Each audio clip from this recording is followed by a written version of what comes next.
top step of the podium is reserved for one and one only.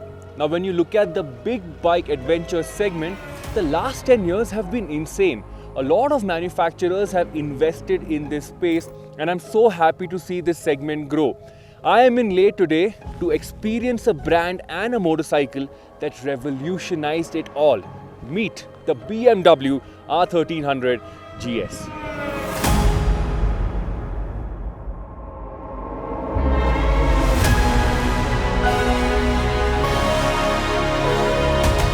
The GS name has been around for more than 40 years. Call it the best adventure big bike ever sold in the world and you will not be met with raised eyebrows. From the R80 to the R100, from a big generation change at the start of the century to today, the R1300GS is here to take BMW's ADV supremacy forward.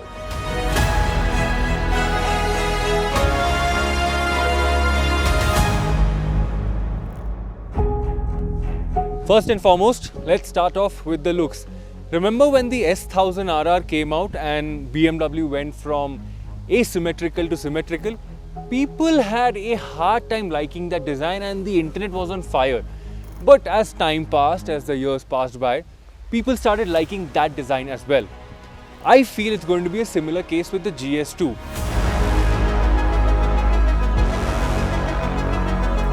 For this edition, they have gone away from the asymmetrical setup to this symmetrical setup. Overall, the bike looks sharper, meaner, very aerodynamic, and it's also very lean. If the 1250 was a bodybuilder, the 1300 feels like it's gone on a cut and it's become leaner. And I think it looks really nice.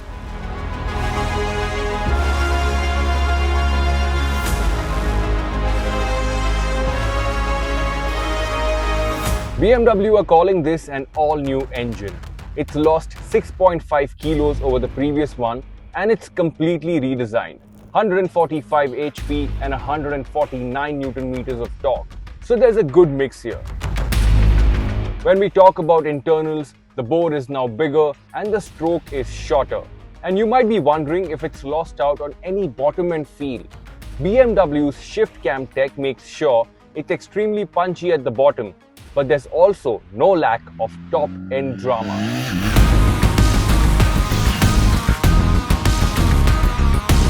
Mind you, it's deceivingly fast and 3 digits come very quick. We are at an altitude and in spite of that, the GS felt powerful.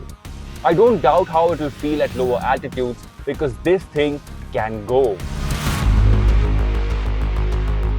The cylinder heads are now in line, the gearbox has moved to the bottom and the overall sense of compactness is there.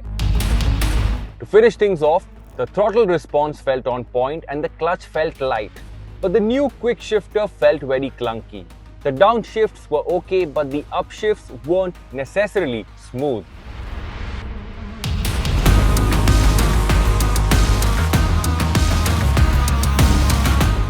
You know, whenever I come to the mountains, I feel so small. The feeling is very overwhelming. Thankfully, the R1300GS does not feel overwhelming at all. In fact, in the same breath, I would like to say that it feels like a really small motorcycle the moment you start picking up speed. The moment you start steering the motorcycle, start going around corners, there is no sense of discomfort at all. Of course, there's a lot more testing that will happen once we get the motorcycle back in our cities because the roads here are narrow, the turns are extremely sharp. But first impressions, really nice.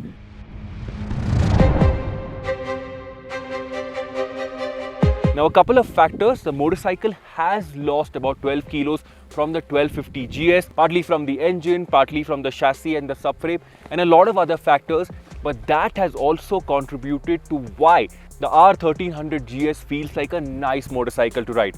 I would like to mention one thing and that's the ergonomic package. It's a very familiar setting when you sit on the motorcycle, but there is one problem. The saddle height is 850 mm. Now that might be okay for someone who's as tall as me, but for shorter riders, you might have to figure things out. There is a solution and it is coming through BMW Motorrad. That is a ride height device of sorts. It's an expensive solution, but that will also lower the seat height once you start coming to a stop. Once you start picking up speed, the seat height rises again and you should be good to go. But overall, first impressions are really nice. But like I said, a lot more testing that will happen later. But for now, very, very nice. I've never been a big fan of the GS's ride quality. The motorcycle never felt settled at high speeds, especially when you rode it in the road mode. The dynamic mode made things better, but never 100%. BMW has completely revised the suspension setup on the 1300. There's so much happening in there that it might need a separate video. But let me talk to you about feelings. While the damping has certainly improved even in the road mode, it still feels like riding a wave. Do I think it's improved? Most certainly, but it's not quite there yet. When we talk about features, BMW has thrown the kitchen sink at it. Now, there are 5 variants and each of these variants come with their own packages. As you progress and go higher to another variant, BMW has added a couple of more things to make it more attractive. But do not worry, even if you end up buying, let's say, the base variant, BMW has an entire catalog of these accessories, and the idea here is personalization. So you can literally pick and choose and add it to your motorcycle. Now, there are a ton of things that I can talk about, but the one thing that's really stood out for me on this ride in particular, I did not get to experience it, but I saw an example of it standing, and that's the ride height device. Now, the stock seat height is 850, and for shorter riders who want to buy the GS, this is going to be a very useful feature. But apart from this, there's an entire universe, and you should probably explore it if you want to buy the R1300GS.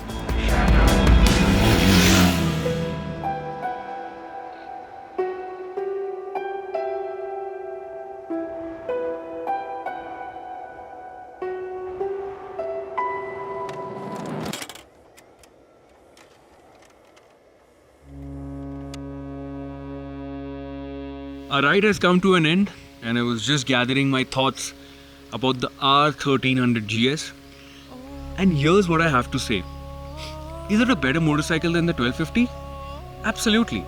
Is it at par with the other big bikes that we have in the market today?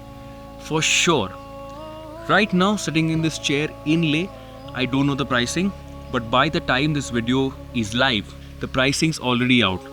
But today, I feel the starting price is going to be about 25 odd lakh rupees, and it should go up to 38 or even 40 lakh rupees depending on the variant. Like I said before in this video, there are a total of 5 variants. So starting price, approximate 25 lakh rupees, should go up to 38 or even 40 lakh rupees. Now in this space, there is a lot of competition as well. For me, the GS shines on the road.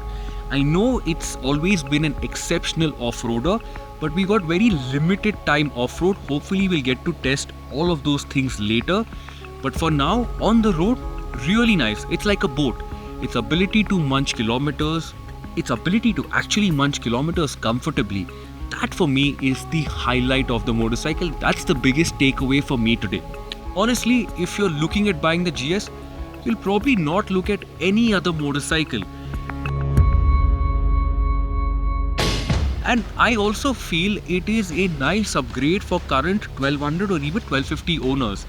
So please, like I say with every motorcycle review, test ride and decide. But that's pretty much it. It's time to pack up and it's time to head back home. Hopefully we'll get the motorcycle again in Pune, and that's when we'll be able to do a lot more testing. Touring, comparing it with rivals, so on and so forth. Stay tuned for that. But for now, thank you so much for watching. I hope you liked this video. If you did, like button, comment and let us know your favorite feature, and of course, share it with your friends. Thank you once again. My name is Varun Painter, and I will see you later.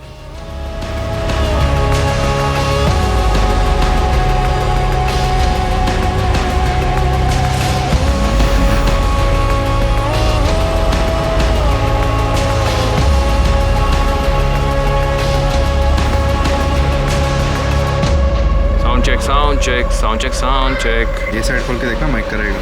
हाँ, ये side mic करेगा. Good morning. We are in Delhi, headed to Leh. I've got the fast boys with me. And we're going to ride the R1300GS from BMW Motorrad.